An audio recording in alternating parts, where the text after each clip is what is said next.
एक बात आपको समझना पड़ेगा। हुआ कुछ यूँ है कि इसमें जो है आपत्तिजनक चीज़ें मिली हैं, कॉन्डम्स मिले हैं स्पा में, और भी जो है अन्य तरह की जो सामग्री मिली है, यानी कि आपत्तिजनक सामग्रियाँ मिली है। उनके संचालक को, मैनेजर को जो है गिरफ्तार करके थाने लाया जाता है, कुछ छोटे धारा लगा के और भी अन्य कुछ धारा लगा के जो है जेल भेजा जाता है, और वो फिर से आके वही चीज़ को संचालन करने लगते हैं। इसमें एक सवाल और खड़ा होता है कि आखिरकार इनके पास ये संचालन करने का लाइसेंस कहाँ से आता है? क्या इसमें किसी की मिलीभगत है?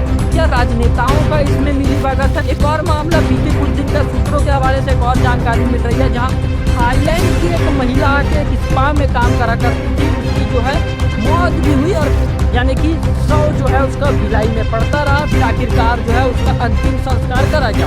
स्पा सेंटरों पर कार्रवाई की गई। लॉरेंसो और ली वेलनेस करके दो स्पा सेंटर्स हैं, दोनों में काफी समय से सूचना प्राप्त हो रही थी पुलिस को कि यहाँ पर स्पा सेंटर के नाम पर देह व्यापार किया जा रहा है। दुर्ग जिले में एक और बड़ी कार्यवाही हुई है। इस बार कार्यवाही जो हुई है स्पा पर हुई है। स्पा पर जैसे ही तत्काल कार्यवाही करी गई, मैनेजर और संचालक की उपस्थिति में ये जो कार्यवाही करी गई है, इसमें एक बात आपको समझना पड़ेगा। हुआ कुछ यूं है कि इसमें जो है आपत्तिजनक चीजें मिली है, कॉन्डम्स मिले हैं स्पा में, और भी जो है अन्य तरह की जो सामग्री मिली है, यानी कि आपत्तिजनक सामग्रियां मिली है। पुराना कुछ आंकड़ा अगर आपको बताऊं तो बीते 1.5 साल में लगभग 30 से 40 बार जो है, पूरे साल का अगर गिन के बताऊं 1.5 सालों का, तो 30 से 40 बार जो है स्पाओं में छापामारी करी गई है दुर्ग जिले में। उसमें जो है लगभग जो हर स्पा में है कुछ ना कुछ आपत्तिजनक चीजें मिली है।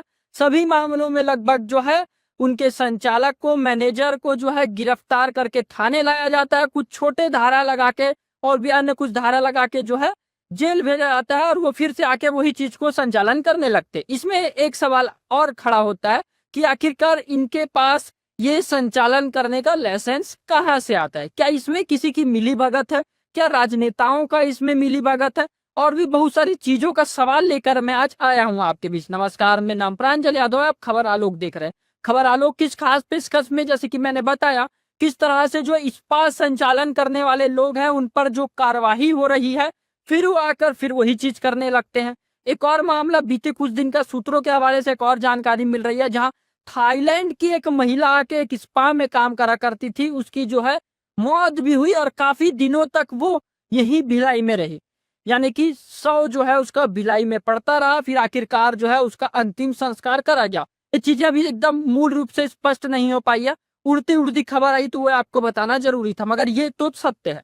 दूसरी तरफ बात करें, स्पा में है जो लगातार कार्यवाही हो रही है, जहां पद्मश्री तंवर एडिशनल एसपी ने भी जानकारी देते हुए बताया है, चीजें आपने सुनी भी है। तो कब तक जो है इनके जो लाइसेंस पे कार्यवाही होती है, कब तक जो है इन लोगों का लाइसेंस निरस्त होता है, आखिरकार किसके निगरानी में जो है स्पा जो है दुर्ग जिले में चल रहा है, और भी जो अन्य आसपास के क्षेत्रों में जो है स्पा का संचालन काफी तेजी से होता है, तो इस पे कार्यवाही कब तक होती है, तो ये देखने वाला विषय रहेगा। क्योंकि देखिए, दुर्ग पुलिस लगातार कार्यवाही करती है, दोषियों को पकड़ा जाता है, मैनेजर संचालकों को पकड़ा जरूर जाता है, फिर अगर वो वही काम करने लगते हैं, तो ये कार्यवाही कब तक होती है, ये जानने वाला विषय रहेगा। खबर अच्छी लगी तो खबर आलोक को फॉलो करके जरूर रखें। धन्यवाद।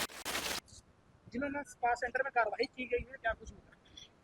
आज जुनवानी स्थित दो स्पा सेंटरों पर कार्रवाई की गई है। एक लॉरेंसो और ली वेलनेस करके दो स्पा सेंटर्स हैं, दोनों में ही काफ़ी समय से सूचना प्राप्त हो रही थी पुलिस को कि यहाँ पर स्पा सेंटर के नाम पर देह व्यापार किया जा रहा है।